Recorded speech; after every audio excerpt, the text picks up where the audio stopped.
এই মুহূর্তে সবথেকে breaking news SIR special intensive রিভিশনকে ঘিরে। স্পেশাল ইন্টেন্সিভ রিভিশন অর্থাৎ বিশেষ নিবিড় সমীক্ষা বা সংশোধন। আর এই এসআইআরকে ঘিরে বিহার থেকে পশ্চিমবঙ্গ প্রত্যেকটি মানুষের ইতিমধ্যে প্রশ্ন উঠছে, আধার কার্ড, ভোটার কার্ড এবং প্যান কার্ড, এই তিনটি কার্ডকে যদি প্রাধান্য দেওয়া না হয় তাহলে সাধারণ মানুষ কি দেখাবে? এই প্রশ্নটি এর আগে করেছিল সুপ্রিম কোর্ট নির্বাচন কমিশনকে।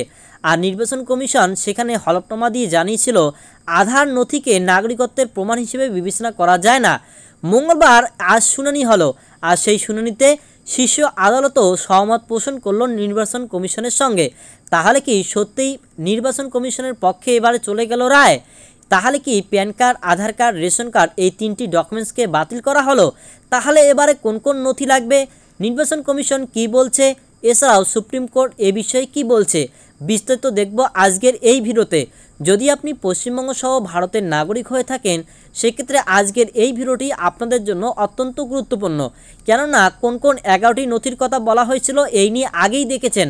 তবে আজকে নির্বাচন কমিশনের পক্ষ থেকে আরও জানানো হয়েছে যে আপনার যে কোনো একটি ডকুমেন্টস যেটি সরকার দ্বারা প্রদত্ত সেটি দিলেও কিন্তু আপনারা ছাড় পেয়ে যাবেন। তো কোন ডকুমেন্টসের কথা বলা হয়েছে সে বিষয়েও জানবো।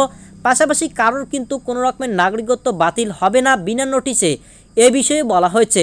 তবে নোটিশটি কীভাবে প্রদান করা হবে এ বিষয়ে আপনারা আজকের এই ভিডিওতে জানতে পারবেন। তাই খোলাখুলি আলোচনা করছি আজকের এই ভিডিওতে। ভিডিওটি প্রথম থেকে শেষ পর্যন্ত দেখার জন্য আপনাদেরকে অনুরোধ করা হচ্ছে। ভিডিওটি প্রথম থেকে শেষ দেখুন। চ্যানেলে নতুন হয়ে থেকে সাবস্ক্রাইব করে পাশে এসে বেল আইকনটাকে অল অপশনে ক্লিক করে রাখুন। যদি আপনারা পান কমেন্ট সেকশনে সোয়াইপ করে বাঁদিকে আসুন এবং সেখানে হাইপ বলে কিছু পয়েন্টকে ক্রেডিট দিন। তো চলুন শুরু করছি। এই মুহূর্তে অন স্ক্রিন দেখতে পাচ্ছেন বিহারে ভোটার তালিকায় বিশেষ এবং নিবিড় সংশোধন, যেটাকে এসআইআর বলা হচ্ছে। এই প্রক্রিয়াকে চ্যালেঞ্জ করে মামলা হয়েছে সুপ্রিম কোর্টে। আর সেই শুনানিতে কি বলা হয়েছে এই বিষয়ে আপনাদেরকে কথা দিয়েছিলাম আজকের ভিডিওতে আলোচনা করব। তাই এই বিষয়ে স্পষ্ট এখানে বলা হয়েছে যে শীর্ষ আদালতে আজকে এই নিয়ে শুনানি হলো। দেখুন, শীর্ষ আদালতে হলফনামা ইতিমধ্যে জমা দিয়েছে এবং সেখানে কি বলা হয়েছে। সম্প্রতি সুপ্রিম কোর্টে হলফনামা দিয়ে কমিশন জানিয়েছে নোটিশ না দিয়ে কোনো ভোটারের নাম বাদ দেওয়া হবে না বিহারে। শনিবার আদালতে জমা দেওয়া ওই হলফনামায় কমিশন বলেছে সে রাজ্যের ভোটার তালিকায় থাকা ভোটারদের নাম বাদ দেওয়ার আগে নোটিশ ধরানো হবে। সেখানে উল্লেখ থাকবে কী কারণে ওই নাম বাদ দেওয়া হচ্ছে। হলফনামায় এও বলা হয়েছে যে সাধারণ ন্যায় বিচারের নীতি মেনেই ভোটার তালিকা থেকে নাম বাদ গিয়েছে এমন কেউ কমিশনকে নিজেদের বক্তব্য জানাতে পারবেন এবং নিজের দাবির সপক্ষে প্রয়োজনীয় নথি জমা দিতে পারবেন। অর্থাৎ যদি আপনার নাম বাতিল গিয়ে থাকে, কেন বাতিল করা হলো সেই উল্লেখ থাকবে। যদি আপনার নাম বাতিল না হওয়া উচিত ছিল সেক্ষেত্রে আপনাকে সেরকমের কিছু ডকুমেন্টস দিতে হবে, যেটি একটু আগেই গিয়ে আপনারা শুনতে পারবেন। মঙ্গলবার দুপুর 1টার কিছু আগে বিহারে বিশেষ এবং নিবিড় সমীক্ষার শুনানি শুরু হয়। আইনজীবী গোপাল সুব্রহ্মণ্যম জানান, গত শুনানিতে বিচারপতি বাগচি মন্তব্য করেছিলেন গণহারে নাম বাদ গেলে আদালত হস্তক্ষেপ করবে। 85 লক্ষের লোকের নাম বাদ গিয়েছে। বিচারপতি সূর্যকান্ত জানান নথি যাচাই করে আদালত ওই বিষয়টি দেখবে। এরপরে দেখুন, জীবিতকে মৃত বলে দেখানোর অভিযোগ উঠছিল। আইনজীবী কপিল সিব্বল বলেন একটি বিধানসভা এলাকায় 12 জনকে জীবিত দেখানো হয়েছে অথচ তারা মৃত। আবার অন্যত্র মৃত ভোটারদের জীবিত বলে দেখানো হয়েছে। এক কথায় কেউ জীবিত রয়েছেন তাদেরকে মৃত বলে তাদের নাম বাতিল করা হয়েছে, আবার অনেককে মৃত থেকে জীবিত করে দেখানো হয়েছে। তো এই বিষয়ে কপিল সিব্বল তিনি কিন্তু জানিয়েছেন। আর এই বিষয়টি নিয়ে ইতিমধ্যে নির্বাচন কমিশন বলেছে যে তাদের কিছু না কিছু ভুল হতেই পারে। যদি কোনো ব্যক্তি এমন প্রমাণ করতে পারেন যে তারা মৃত নন, সেক্ষেত্রে কিছু নথি দেখিয়ে আবেদন করলে তাদের কিন্তু আবেদন মঞ্জুর করা হবে এবং তাদেরকে ইতিমধ্যে ভোটার তালিকায় তোলা হবে। এ বিষয়ে স্পষ্টভাবে ইতিমধ্যে নির্বাচন কমিশন বলেছে। এবার দেখুন, তথ্য না থাকলে আবেদন কিভাবে হবে, অর্থাৎ আপনার যদি নাম বাতিল করা হয় সেক্ষেত্রে আপনার যদি কোনো তথ্যই না থাকে সেক্ষেত্রে কি হবে। আইনজীবী সিব্বল আদালতে বলেন অনেক সময় কমিশন যে সব তথ্য চাইছে আমার কাছে সেই সব তথ্য নেই, তখন কিভাবে আবেদন গ্রহণ হবে। এ বিষয়ে কি বলা আছে দেখুন। তখন বিচারপতি কান্তের প্রশ্ন, ফর্মে অর্থাৎ এনুমারেশন যে ফর্মটি রয়েছে সেখানে কোথাও বলা নেই যে সব নথি বাধ্যতামূলক। তিনি আরও বলেন নাগরিকত্বের জন্য কোনো একটি নথি অবশ্যই থাকতে হবে, প্রত্যেকেরই কিছু না কিছু নথি রয়েছে। অর্থাৎ এখানে কিন্তু স্পষ্টভাবে দেখুন একটি সিম কার্ড কিনতে গেলে নথি দিতে হয়। উদাহরণ হিসেবে বলছি, জাতিগত শংসাপত্র অনেকে দিতে পারেন।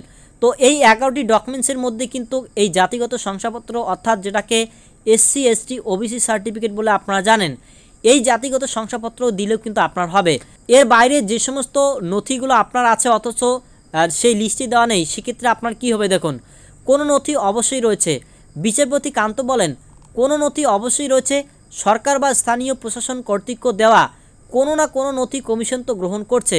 অর্থাৎ যদি আপনার ওই 11টি ডকুমেন্টসের মধ্যে নাও থাকে, সেক্ষেত্রে কিন্তু এখানে যেটা বলা হচ্ছে সেখান থেকেই বোঝা যাচ্ছে যে সরকার বা প্রশাসন কর্তৃক দেওয়া কোনো না কোনো নথি যদি আপনি দেখান, সেক্ষেত্রে কিন্তু নির্বাচন কমিশন গ্রহণ করছে এবং সেটি দিয়েই কিন্তু আপনার হয়ে যাবে। মামলাকারীর উদ্দেশ্যে বিচারপতি প্রশ্ন, আধার বা রেশন কার্ড ছাড়া বিহারের বেশিরভাগ মানুষের অন্য কোনো নথি নেই, কিভাবে এই দাবি করছেন? এবারে দেখুন কি বলা হচ্ছে। শুনানির এক পর্যায়ে বিচারপতি কান্ত বলেন, নির্বাচন কমিশনের এই প্রক্রিয়া করার ক্ষমতা রয়েছে কিনা সেটা দেখতে হবে। 2003 সাল হোক বা 2013, তাতে কিছু যায় বা আসে না। আদালতে আইনজীবী শিবল জানান, যখন এই আবেদনপত্র জমা দেওয়া হচ্ছে তার যাচাই প্রক্রিয়া নিয়ে প্রশ্ন রয়েছে। কমিশন পাল্টা কোনো রিসিভ বা রসিদ দিচ্ছে না, তাহলে কিভাবে বোঝা যাবে কার নাম বাতিল গেল কার নাম গেল না? তো এই নিয়ে কিন্তু ড্রাফট লিস্টও প্রকাশিত করেছে। বিচারপতি কান্ত বলেন, কারোর নাম বাদ দেওয়া হয়েছে, এটি কি আশঙ্কা নাকি এটি সত্যতা রয়েছে তা আমরা বোঝার চেষ্টা করছি। তিনি আরও বলেন, 7,24,00,000 ভোটার আবেদন জমা দিয়েছে, তার মধ্যে 65 লক্ষের মধ্যে 22 লক্ষ মৃত, তা নিয়ে কোনো সমস্যা থাকার কথা নয়। 36 লক্ষ অন্যত্র চলে গিয়েছে। আপনাদের কাছে স্থানান্তরিত ভোটার নিয়ে একটা ধূসর এলাকা থাকতে পারে। এরপরই দেখুন কমিশন তো যাচাই করবে। বিচারপতি জয়মাল্য বাগচি বলেন, এই সমীক্ষার মূল উদ্দেশ্য হতে পারে মৃত ভোটারের নাম বাদ দেওয়া, মৃত ব্যক্তিরা রয়েছেন কিনা তা দেখার। এটা ড্রাফট তালিকা, এই তালিকা রাজনৈতিক দলগুলিকে দেওয়া হয়, সেখানে কোনো আপত্তি থাকলে তারা জানাক, কিন্তু ভুল তথ্য দিলে কমিশন তো যাচাই করবে। এরপরেই তালিকা দেখার অধিকার আছে ভোটারের, এই নিয়ে একটি সংগঠনের হয়ে আদালতে সওয়াল করেন আইনজীবী প্রশান্ত ভূষণ। তিনি জানান, কোনো তালিকা দেওয়া হয়নি। পাল্টা কমিশনের আইনজীবী রাকেশ দ্বিবেদী জানান, এটি সম্পূর্ণ মিথ্যে কথা, আদালতকে ভুল তথ্য দেওয়া হচ্ছে। তখন প্রশান্ত বলেন, আগে খসড়া ভোটার তালিকা পাওয়া যেত, সেটি যে কেউ দেখতে পেতেন। এখন কমিশন বলছে রাজনৈতিক দলের এজেন্টদের কাছ থেকে নিতে, একজন ব্যক্তি কেন তাদের কাছে যাবেন? তখন বিচারপতি কান্ত বলেন, একজন ভোটারের তালিকা দেখার অধিকার রয়েছে। এরপরে 2003 সালে নথি যে কেউ দেখতে পাবেন, এই বিষয়ে বলা হয়েছে। কমিশনের আইনজীবী বলেন, 2003 সালের তালিকা যে কেউ দেখতে পাবেন। তো এই নিয়ে আমরা অলরেডি ভিডিও বানিয়েছি, অর্থাৎ কিভাবে পুরনো লিস্ট ডাউনলোড করবেন 2002 সালের আমাদের পশ্চিমবঙ্গের, সেই বিষয়ে স্পষ্ট বলা হয়েছে। সেটি দেখতে কাউকে টাকা দিতে হবে না, নিজেরাই দেখতে পাবেন, সেই বিষয়ে সেখানে বলা ছিল। সংসদের অধিকার হস্তক্ষেপ অভিযোগ, দিল্লিতে বসবাসকারী বিহারের ভোটারদের হয়ে আদালতে সওয়াল করেন আইনজীবী বৃন্দা গ্রোভার। তাদেরও খসড়া তালিকায় নাম ওঠেনি বলে অভিযোগ। আইনজীবীর বক্তব্য, সংসদের অধিকারের উপর হস্তক্ষেপ হচ্ছে, এই প্রক্রিয়ার নিয়ম সংসদ দ্বারা পাস হয়নি। কেন এই 11টি নথি বেছে নেওয়া হলো? কমিশন কিভাবে এটা ঠিক করলো? এবারে আইনজীবী অভিষেক মনু সিংভি মঙ্গলবার ফের আধার কার্ড এবং ভোটার কার্ডের বিষয়ে প্রশ্ন তোলেন। তার প্রশ্ন, আধার এবং ভোটার কার্ড গ্রহণ করতে কমিশনের আপত্তি কোথায়? নাগরিকত্বের প্রমাণ নয় বলেই কি আপত্তি কমিশনের? এরপরে আইনজীবী সিংভি আরও বলেন, এই পুরো প্রক্রিয়া এখতিয়ার বহির্ভূত, নাগরিকত্ব নির্ধারণ কমিশনের কাজ নয়। নির্বাচনের 2 মাস আগে তারা এসআইআর শুরু করে ভোটার বাদ দিতে পারে না। নাগরিকত্বের কারণে কাউকে বাদ দিতে হলে প্রয়োজনীয় আইনি প্রক্রিয়া মেনে চলতে হবে। যদি কমিশনের পরীক্ষায় আপনি নাগরিকত্ব প্রমাণ করতে না পারেন, তবে ধরে নেওয়া হচ্ছে 2003 সাল থেকে 2025 সাল পর্যন্ত আপনি ভোটার তালিকা থেকে বাদ। এরপরেই প্রশ্ন ওঠে, আধার নাগরিকত্বের প্রমাণ নয়। নির্বাচন কমিশন আগেই জানিয়েছিল আধার নথিকে নাগরিকত্বের প্রমাণ হিসেবে বিবেচনা করা যায় না। এবার কমিশনের সঙ্গে সহমত সুপ্রিম কোর্টও। শীর্ষ আদালতের বিচারপতি সূর্যকান্তের পর্যবেক্ষণ, আধার নথিকে নাগরিকত্বের চূড়ান্ত প্রমাণ হিসেবে নেওয়া যায় না বলে জানাচ্ছে কমিশন। তারা ঠিকই বলেছে, এই নথির ক্ষেত্রে নাগরিকত্ব আলাদা করে যাচাই করতে হবে। বুধবার ফের কিন্তু শুনানি রয়েছে আগামীকাল, অর্থাৎ এই মুহূর্তে নির্বাচন কমিশন যেটা বলেছিল যে আধার কার্ড নাগরিকত্বের প্রমাণ হিসেবে বিবেচনা করা যায় না, আর আজকে শীর্ষ আদালত সেই দিকেই কিন্তু সহমত হয়েছেন। আগামীকাল আবারও কিন্তু এর শুনানি রয়েছে, সেই দিকে নজর থাকবে। তবে এ বিষয়ে স্পষ্ট আরও কী বলা হয়েছে দেখুন, এখানে স্পষ্টভাবে বলা হয়েছে মঙ্গলবার দুপুর 12টা নাগাদ বিহারের ভোটার তালিকার বিশেষ এবং নিবিড় সংশোধন, যেটাকে এসআইআর বলা হচ্ছে, এই সংক্রান্ত মামলার শুনানি শুরু হয় সুপ্রিম কোর্টে। দীর্ঘ সময় ধরে চলে শুনানি। মাঝে কিছুক্ষণের বিরতির পর বিকেল 4টে পর্যন্ত এই মামলা শোনেন বিচারপতি সূর্যকান্ত এবং বিচারপতি জয়মাল্য বাগচি। মঙ্গলবার শুনানিতে ফের উঠে এসেছে আধার নথির প্রসঙ্গ। শীর্ষ আদালতের পর্যবেক্ষণ, আধার নাগরিকত্বের প্রমাণ হতে পারে না। এই নথির ক্ষেত্রে নাগরিকত্ব আলাদা করে যাচাই করা প্রয়োজন বলেই মনে করছে সুপ্রিম কোর্ট। নির্বাচন কমিশন আগেই হলফনামা দিয়ে আধার নথির প্রসঙ্গে নিজেদের আপত্তির কথা সুপ্রিম কোর্টে জানিয়েছিল। আধার নথি কোনো নাগরিকত্বের প্রমাণ নয় বলেই সেই সময় জানিয়েছিল কমিশন। মঙ্গলবার শীর্ষ আদালতের মন্তব্য, নির্বাচন কমিশনই ঠিক, অর্থাৎ নির্বাচন কমিশন যা বলেছে সবটাই ঠিক। আধার নথিকে নাগরিকত্বের প্রমাণ হিসেবে ধরা যায় না বা নাগরিকত্বের প্রমাণ হতে পারে না। এই বিষয়ে শীর্ষ আদালত কিন্তু এর আগে বলেছিল যে করা হোক, আর আজকে কিন্তু তারা সহমত প্রকাশ করলো যে না, আধার কার্ড নাগরিকত্বের প্রমাণ হিসেবে প্রমাণ হতে পারে না। তবে কমিশনের এই বিশেষ এবং নিবিড় সংশোধন করার এখতিয়ার রয়েছে কিনা সেই প্রশ্ন উঠে আসে আদালতে। শুনানির এক পর্যায়ে বিচারপতি কান্ত বলেন, নির্বাচন কমিশনের এই প্রক্রিয়া করার ক্ষমতা রয়েছে কিনা সেটা দেখতে হবে। 2003 সাল হোক অথবা 2013 সাল, তাতে কিছু যায় বা আসে না। মঙ্গলবার শুনানি চলাকালীন আইনজীবী কপিল সিব্বল আদালতে জানান, আবেদন করার জন্য কমিশন যে নথিগুলির কথা বলেছে, যদি তা কারোর কাছে না থাকে তবে তিনি কিভাবে আবেদন করবেন। যদিও বিচারপতি কান্ত বলেন, ফর্মে কোথাও লেখা আছে যে সব নথি বাধ্যতামূলক, অর্থাৎ তিনি কিন্তু স্পষ্ট জানাতে চাচ্ছেন যে সব নথি কিন্তু বাধ্যতামূলক নয়। তিনি আরও বলেন, নাগরিকত্বের জন্য কোনো একটি নথি অবশ্যই থাকতে হবে, অর্থাৎ 11টি নথির মধ্যে একটি নথি অবশ্যই আপনাকে দিতে হবে। আর এই 11টি নথি কি কি, এই ভিডিওর শেষে ভিডিও চলে আসবে, সেখান থেকে আপনি দেখতে পাবেন। প্রত্যেকেরই কিছু না কিছু নথি রয়েছে। একটি সিম কার্ড কিনতে গেলে বা তুলতে গেলে উদাহরণস্বরূপ জাতিগত শংসাপত্র অনেকে দিতে পারেন। কোনো নথি অবশ্যই রয়েছে, সরকার বা স্থানীয় প্রশাসন কর্তৃক দেওয়া কোনো না কোনো নথি কমিশন তো গ্রহণ করছে।